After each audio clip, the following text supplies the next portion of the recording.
cocok jadi orang tua, belum tentu pengen jadi orang tua. Welcome to teman jalan. Temenin kalian di jalan. Di Celianya lagi pergi, soalnya dia ngambek sama dialog yang sekarang. Nih, lus nih. Tunjukkan kalau kamu obses. Pernah gak sih kalian itu pengen punya anak tapi terkendala sama biaya, tapi setelah kalian udah punya biayanya, kalian malah males punya anak? Ini ceritanya. Kehidupan setelah punya bayi. Ini konten child free lagi pasti. Aku netral sih mengenai pilihan punya bayi, tapi lebih cenderung ke arah enggak. Aku berharap ada lebih banyak postingan kayak gini ya. Contoh orang yang punya anak yang sehat, pasangan dan sumber keuangan yang mendukung saat aku lagi nyari. Jadi aku akan berbagi deh buat kebaikanmu. Aku punya kehamilan yang mudah. Bisa tidur dengan nyenyak, makan sehat. Bisa jalan 5-7 mil per hari. Dan pakai peloton kami sampai sekitar 8 bulan. Peloton itu kayak kelas sama infrastruktur gitu loh, indoor spin cardio workout class. Oh, sepeda, iya. Cycling. Iya kayak gitulah, sepeda otomatis gitu ya. Sepeda Yang stationary, static bike. stationary bike. Persalinanku nggak gampang. Kami berada di rumah sakit selama seminggu setelah itu untuk kesehatanku.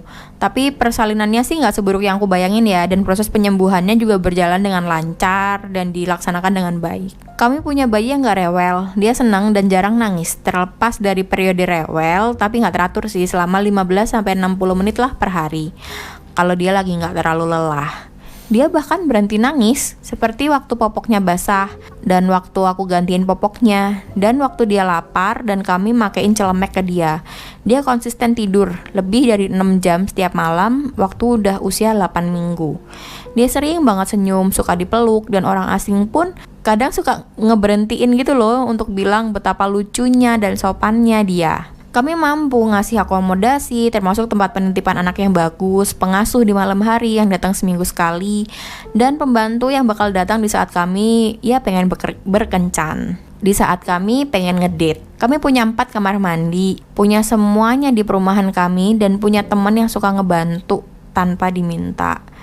Aku punya pekerjaan yang bagus, yang sangat fleksibel, punya keuntungan yang besar dan digaji dengan baik. Suamiku sangat terikat dan sekarang bersama dengan putri kami di dokter anak dan juga kerja di perusahaan yang didirikannya dan dia sukai. Kami ngebagi waktu di malam hari dan hari libur biar bisa ngelakuin hal yang kita inginkan dan melakukannya bersama. Kami ngasih susu formula dan aku gak terikat sama bayi setiap saat. Aku bakal ngelakuin apapun buat putriku dan hatiku bener-bener akan luluh waktu dia tersenyum atau waktu aku meluk dia di malam hari. Gak ada keraguan dalam diriku kalau aku mencintainya. Sebelum kamu berpikir kalau aku di sini untuk menceritakan betapa indahnya kehidupan yang kami miliki, aku bakal bilang bahwa meskipun dengan semua hal ini dan kesadaran penuh akan hak istimewa yang aku miliki di begitu banyak hal yang gak kuanggap remeh, aku gak akan melakukannya lagi kalau aku bisa milih. Dan inilah alasannya. 1. Aku rindu diriku sendiri. Aku rindu punya kesempatan buat ngelakuin apapun yang aku inginkan, kapanpun aku mau. Terutama aku rindu jalan-jalan dan bisa ngebaca. 2. Aku rindu suamiku. Meskipun dengan berbagai hal yang kita sengaja lakuin setiap harinya, rasanya cuma kayak kapal yang lewat gitu loh di malam hari. 3. Aku merindukan karirku. Tentu aja ini itu pilihanku, tapi aku melewatkan promosiku karena aku pengen mastiin kalau aku bisa jadi orang tua yang baik. 4. Aku merindukan tubuhku. Ini mungkin yang paling diperdebatkan, tapi aku punya badan yang bagus sebelum aku kerja keras untuk mempertahankannya. Terutama karena aku suka energi positif dari olahraga. Aku juga kangen seks. Ini sangat menyakitkan. Meskipun aku menjalani operasi sesar karena bayi berada rendah di sisi kiriku dan otot-otot dasar panggulku sangat kencang. Bersyukur sih bisa melihat piti yang besar. Aku kerja di bidang pendidikan dan bawa keponakan kami masing-masing yang tinggal terlalu jauh untuk saling ketemu pada acara jalan-jalan di ulang tahun ke-10.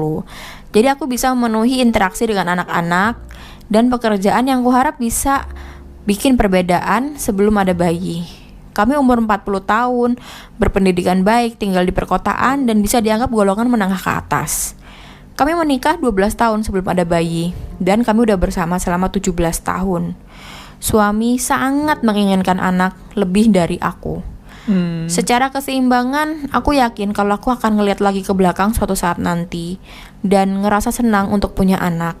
Terlebih lagi kalau dia jadi manusia yang luar biasa, yang mana dapat aku bayangkan dari dirinya. Itu dia, aku tahu pasti kalau aku nggak akan ngelakuin lagi jika aku bisa kembali ke masa lalu. Ini Swiss Hotel, Jim, ya, teori Swiss Hotel. Iya, benar. Kayak kamu Everything is perfect dan accommodating for a baby doesn't mean you want to have one kayak gitu. Aku dulu sempat ada di masa kayak gitu loh, kayak seandainya Andaikan, nih ya. aku bisa punya pembantu pagi, siang, sore, malam, itu beda-beda shift itu biar nggak capek gitu kan. Dan mereka yang care for the baby. Terus aku tuh ya cuma datang buat menyusui, terus main-main bentar kayak 15 menit, 20 menit kayak gitu-gitu. Terus setelah itu aku bisa balik ke rutinitas sehari-hariku, terus nggak usah mikirin bayi. Ntar kalau udah selesai kerja baru ketemu bayi lagi bentar kayak gitu-gitu kan. Sempet mikir kayak gitu. Mungkin bisa kali ya aku punya anak kalau kayak gitu. Waktu itu aku mikir gitu karena saat itu kan belum ada uang untuk bisa nge-hire nanny over the clock kan. Nah kalau sekarang Ben bisa dianggap Ada uangnya. walaupun kita nggak yang super-super kaya gitu, tapi kita bisa lah ya untuk ngebayar nanny over the clock kan. Kayak per 8 jam ganti nanny gitu misalnya ya, sehari ngegaji 3 orang misalnya untuk ngerawat dia. Itu pun aku ngerasa kayak terus buat apa ya kayak gitu. Ada perasaan ya udah aku main-main sama dia bentar terus apa gitu, terus ya kenapa gitu, buat apa. Jadi mikir aku kan gitu juga sih. nanya kayak kamu kayak gitu kan. Kamu kan dulu ada teori kayak gimana kalau punya anak di rumahnya dia di rumah sebelah aja. Terus ya kita tinggal berdua, jadinya kita kunjungin kapan-kapan aja anak. Terus aku nanya, ya ngapain, dengan nggak usah juga sih, capek-capekin Kalau aja kamu sebenci gitu. itu sama anakmu ngapain Iya. kamu bilang gitu. Menurutku salah satu hal kenapa kamu mau punya anak atau enggak itu harus ada obsesi. Kayak obsesi sama anak gitu. Sedangkan kita obsesinya tuh kemana sih? Ke spending time bareng, ke jalan-jalan, ke ya apapun gitu yang kita lakuin bareng. Nggak kan, kayak ada gitu. obsesi untuk pendidikan juga kan soalnya. Iya, Padahal kan nggak kalau ada. anak itu kan sebenarnya sangat penting ya kalau orang tuanya tuh obses ke pendidikan juga kan. Benar. Kayak jadinya kayak orang tuanya tuh harus bisa involve dan emang ada kebanggaan mungkin mimpi atau yang ditaruh di anaknya kayak gitu. Sedangkan kita ngerasa kayak pressure kayak gitu nggak pantas dilakuin kayak gitu. kayak ngapain sih? Kalau anak kita tuh harus bisa jadi presiden. Lah kenapa kagak lu aja yang jadi presiden? Iya, Kayak gitu kan kita selalu suka kayak mikir gitu sih. Aku mikir kayak ngapain naruh mimpi di anak kalau aku nggak Aja bisa terlalu malas untuk ngelakuin, mewujudkan gitu iya. kan.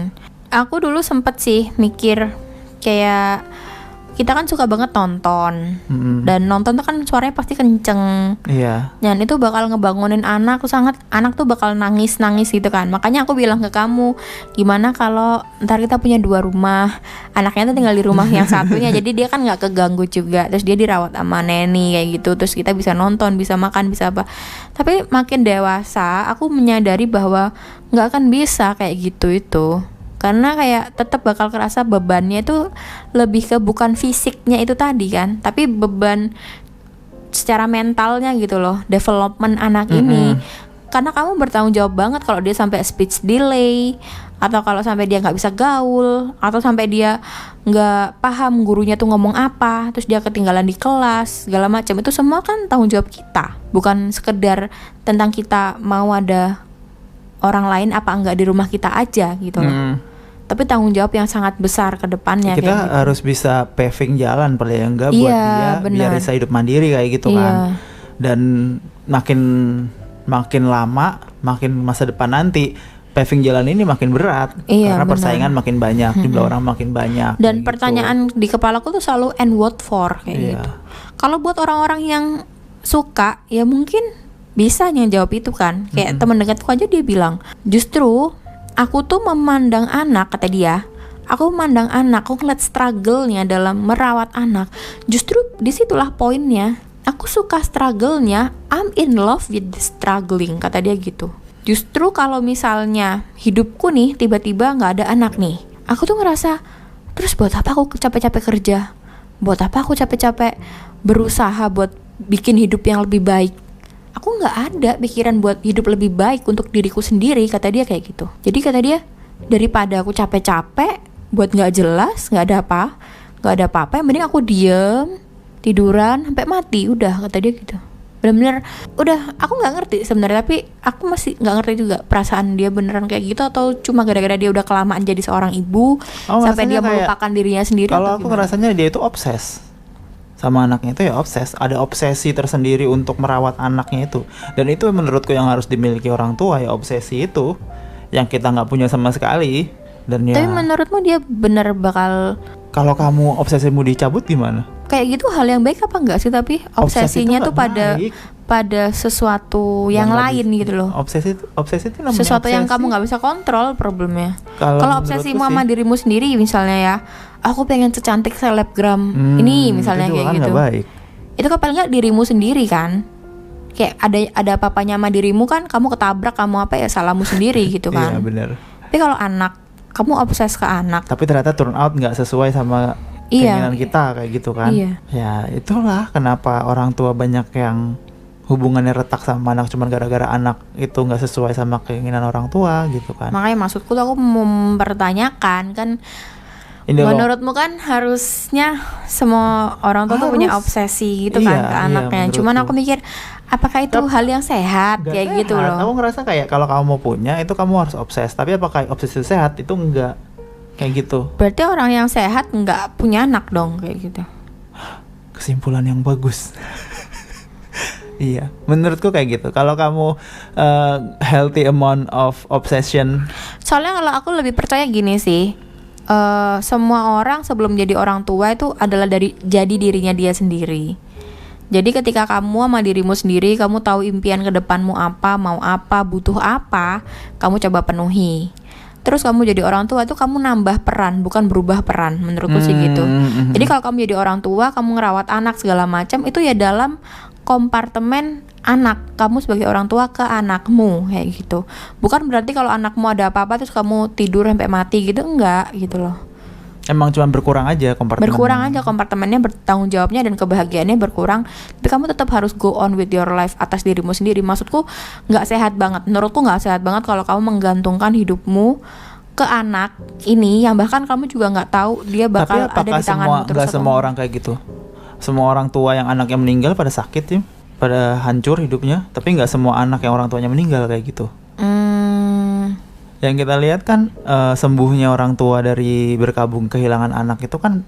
Ya aku nggak bisa ngomongin sampai matinya anak ya atau sakitnya anak. Aku juga nggak bisa ngomong gitu karena ini kan case by case. Cuman aku cuma lebih ngefokusin di bagian kamu ada anakmu itu adalah bertambah.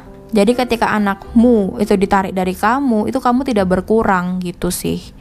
Kalau misalnya gitu, kalau misalnya anak ini sampai mati atau apa ya aku nggak bisa menyalahkan kalau orang tuanya pun pengen bunuh diri, sama sekali nggak menyalahkan kalau sampai mati loh ya. Tapi ini case-nya kan cuma di bagian kalau anakmu ini beda dari yang kamu pikirin. Iya benar ya maksudmu kayak cuman nggak sesuai ekspektasimu aja. Ya. Selain itu juga mungkin kamu cerai sama pasanganmu, terus anakmu dibawa sama pasanganmu. Kamu ngerasa kamu nggak ada alasan lagi untuk hidup tuh menurutku terlalu, bahkan tuh jadi orang tua kayaknya terlalu nggak sehat deh. Gitu. Emang nggak sehat tapi. Ya maksudku.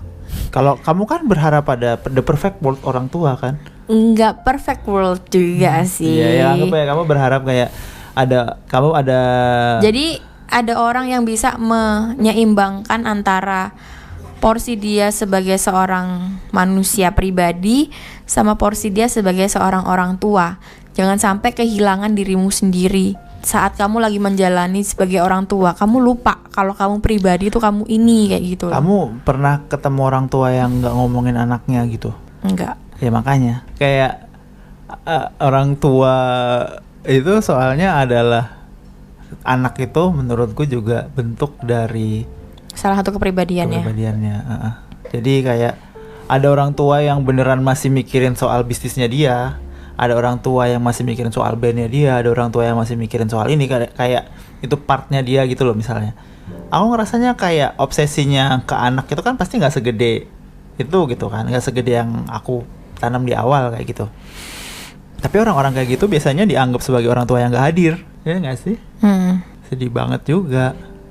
Sedangkan orang tua yang hadir itu ya emang mereka menaruh anak mereka sebagai salah satu pekerjaan mereka gitu kan. Misalnya kayak sehari ambil 8 jam gitu, 8 jamnya lagi tuh buat anak, dan 8 jam lagi tidur. Ya kayak nggak bisa dipungkiri bahwa setiap orang tua pasti akan apa ya, dalam tanda kutip tercemari, terinfiltrated. Apa sih, jangan pakai kata yang negatif banget ya, tercemari itu kayak terfusion, infiltrated sama anaknya gitu ya. Iya, tergabung lah, Jadi kayak lebur. nggak mungkin bisa gitu kita dalam 1 jam obrolan sama dia itu tanpa dia ngebahas anaknya sama sekali, tuh nggak mungkin. Kecuali gitu. dia neglecting kayak gitu. Emang ada Orang yang neglecting anaknya banyak lah. enggak, maksudnya emang ada buktinya kalau orang, Tapi bukan dalam artian neglecting gitu ya, pasti dibiarin misalnya ada satu. maksudnya kalau nggak ngomongin anak artinya neglecting gitu. Iya benar juga sih. Maksudku kayak nggak obses gitu loh. Jadi yang ada orang lagi di dalam keluarga itu yang obses, kayak misalnya istrinya kayak gitu, itu menurutku ya tetap cukup sih. Kayaknya nggak bisa dibilang neglecting juga Ya kan. sih nggak neglecting lah. Ya cuman Netral. netral. Mungkin ada ya, cuman mungkin jarang. Aku nggak pernah ketemu soalnya. Semua orang di hidupku itu obses sama anaknya. Semua Instagram postnya anaknya. Kayak aku mungkin ngepost kucing gitu juga kan. Ini nggak obses ya. Aku sih nggak pernah ngobrolin kucing sih. Nah temen gue. Apa itu masnya goyang-goyang kepala? Aku soalnya suka banget sama kucing. Ya aku tahu kamu suka sama kucing, tapi emangnya kamu selalu ngobrolin kucingmu? Enggak juga. Ini kita sekarang aku bisa membawa obrolan kucing ke dalam dialog ini kayak gitu kan. Inilah betapa obsesnya aku sama kucing. Enggak gitu sih, tapi ya aku mikirnya sih. Menurutku kamu nggak obses sama sekali.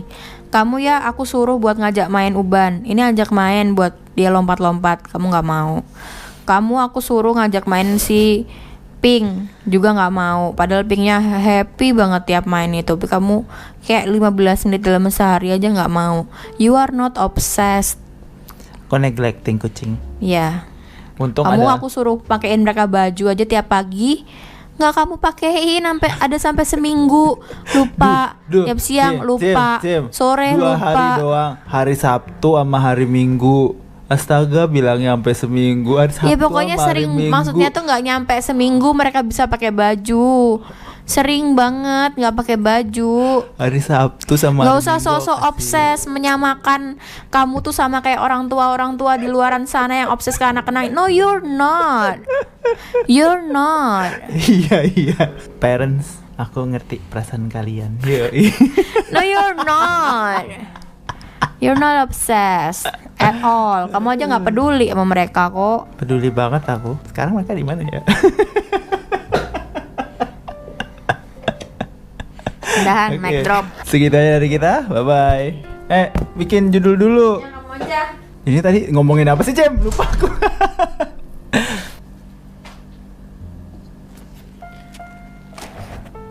Dia ngerti aja sih, Jem. Orang ngeliat.